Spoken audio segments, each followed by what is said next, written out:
7 most hated home trends right now. These are the 7 most hated home trends rated by actual homeowners that had a brand new house built. Let's get into it. Number 1, microwave above the range. This is one of those features I see in almost every kitchen built in the last 20 years and almost zero kitchens being designed at the high end right now. A microwave mounted directly above the range, doubling as a vent hood, is a standard for a long time, because it solved 2 problems with 1 appliance. Here's why it's universally hated with homeowners who renovate. The microwave as a vent system uses a recirculating filter that doesn't actually move smoke or cooking odors out of the house. It just pushes air back into the kitchen through a charcoal filter. Compare that to a real ducted range hood, which captures everything and vents it outside. If you've ever cooked salmon in a kitchen with a microwave hood and walked into the same kitchen the next morning, you'll know exactly what I'm talking about. The other problem, well, is visual. The microwave above the range becomes a visual centerpiece of a kitchen by default. And it's black or stainless with a digital display. There's no version of that arrangement that looks intentional. The fix is to move the microwave somewhere else, into a base cabinet or a pantry, or into a dedicated microwave drawer, and put a real range hood in its place. The cost difference between a microwave vent combo and a quality range hood with the proper ducting could run anywhere from $800 to maybe $6,000 or $7,000, depending on the hood and what you have to do to get the ductwork outside.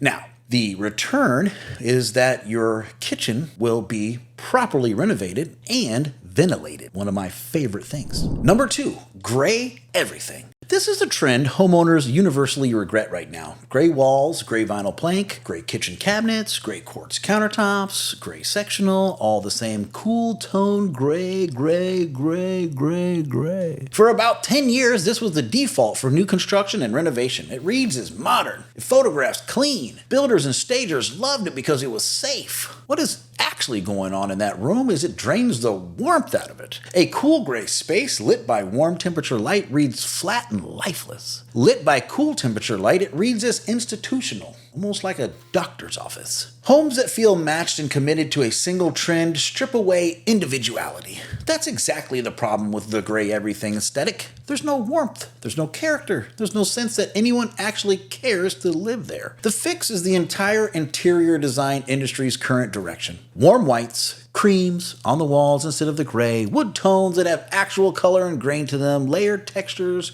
tones that work well together rather than matching exactly. The cost to repaint a standard interior runs, $3,000 to $8,000, depending on the size. The cost to swap out flooring, that's a little bit higher. Could go anywhere from $6 to $18 a square foot. And if you have hardwood, that could be even higher. If you're locked into a fully gray home right now, you don't have to fix all of it at once. Start with the paint, the major surface. Most rooms read completely different with just that one change. And then you can add in some personal effects that will definitely give it more character. Number 3, open shelving in the kitchen. I want to be careful. I know how you guys are in the comments, because there's a version of this that works. And then there's one that's, aging badly. The version that works is the 1 or 2 open shelves used as a deliberate accent, displaying some curated objects in an otherwise closed cabinet. The version that is failing is what designers call all open shelving everywhere, which became a Pinterest aesthetic about 5 years ago, and it's now showing up on the regret list. Janet Malroy of the Santa Monica named this directly. The drawbacks of an open shelving in a kitchen range from constant dust, visual clutter to reduced storage, and the pressure to keep everything perfectly styled at all times. Even one of those problems is real. Open shelves collects grease from cooking, dust from the air, and visual clutter from the daily life of a working kitchen. The styling pressure alone is exhausting. Most people who installed full open shelving have already added doors back or moved things into closed cabinets and left the shelves empty.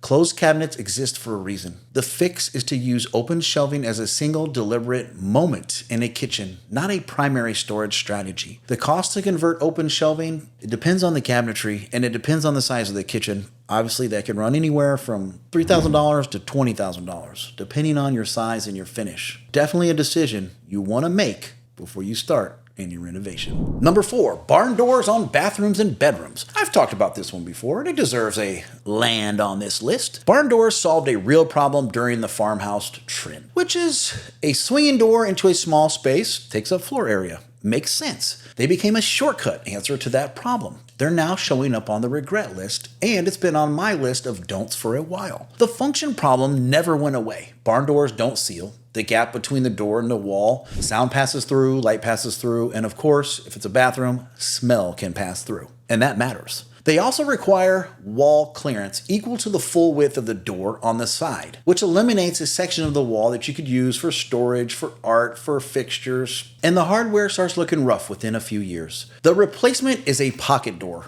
which does everything the barn door does without the gaps and without the consuming of the adjacent wall. The cost to remove a barn door installation and replace it with a pocket door could add up. I mean, anywhere from $2,500 to maybe $6,000, $7,000, depending on whether the existing framing supports it or whether the wall structure has to be opened up. Worth doing on a bathroom and bedroom entrance where privacy and acoustics really matter to you. Hey guys, before we keep going, don't forget to check out our website. We got some really cool stuff in there, and I'd love to see you. Head on over there, click the link in my description, and pop in and see what we got. Thank you for being a continuing follower of us here at Built by Becker. Number 5, wet rooms without the right maintenance plan. This is one that's relatively newer on the regret list, and it's gonna surprise some people when wet rooms have been positioned as a very high-end luxury feature for years now. A wet room is when a fully waterproof bathroom, the shower, and the rest of the room share all one tiled surface. No curb, no enclosure, sometimes no glass at all. The aesthetic is striking. The maintenance reality, it can be brutal. Here's what nobody tells you.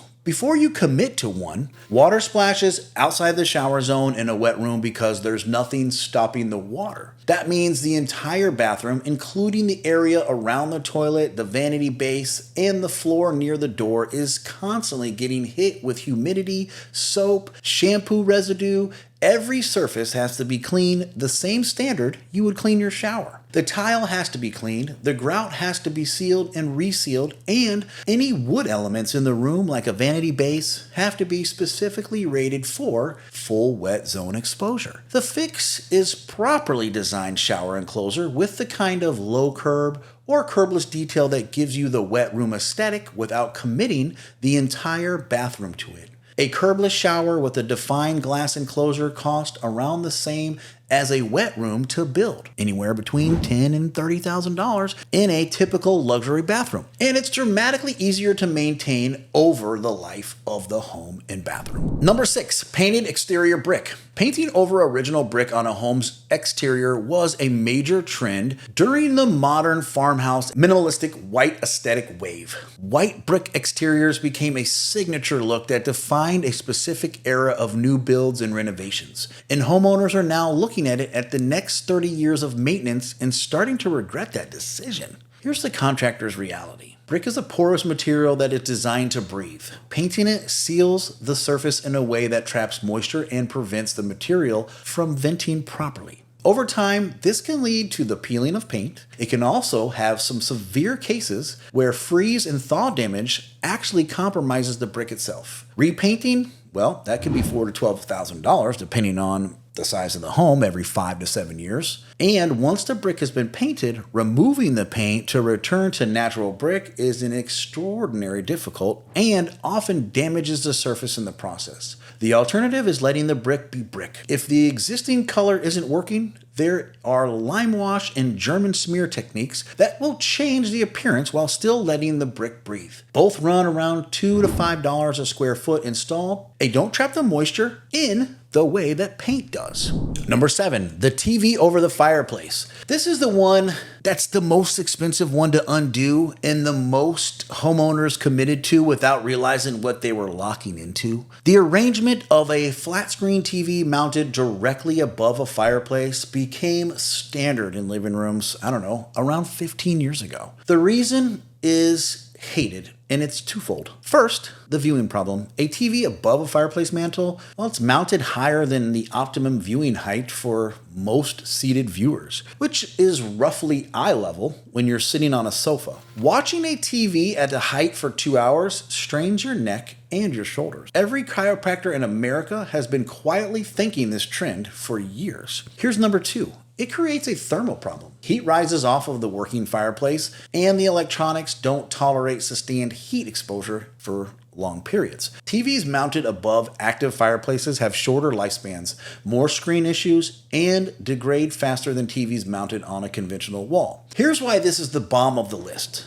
Undoing the TV over the fireplace arrangement isn't a matter of moving the TV. The fireplace itself is usually the focal architecture element of the living room. And rearranging the room around a different focal point requires moving the existing TV mount and the wiring routed to it, patching and refinishing the wall above the fireplace, and then rebuilding seating layouts, the lighting plan, and often the cabinetry around the new orientation. The total cost of properly undoing this arrangement and reorientating a living room around a better TV placement could run anywhere from $15,000 to $30,000 in most homes, and significantly more when there's built-in cabinetry involved. The smart play is, if you're buying a home with this configuration or planning a new build, is to either separate the TV from the fireplace entirely with a different room layout, or use the motorized lift mechanism that brings the TV down to optimal viewing height while it's in use and then stores it away while it isn't. This lift costs around $2,500 to $6,000 installed.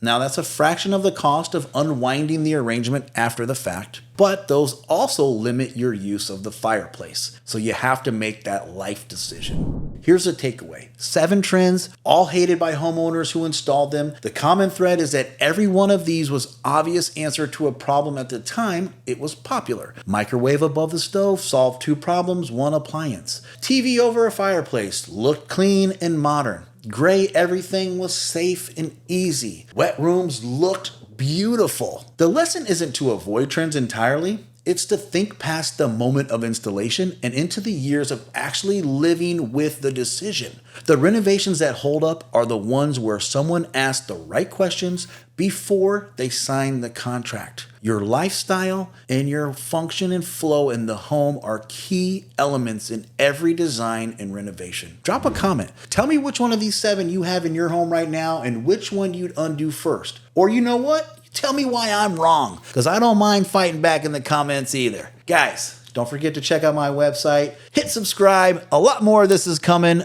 I'm Blake, and thank you for watching Built by Becker.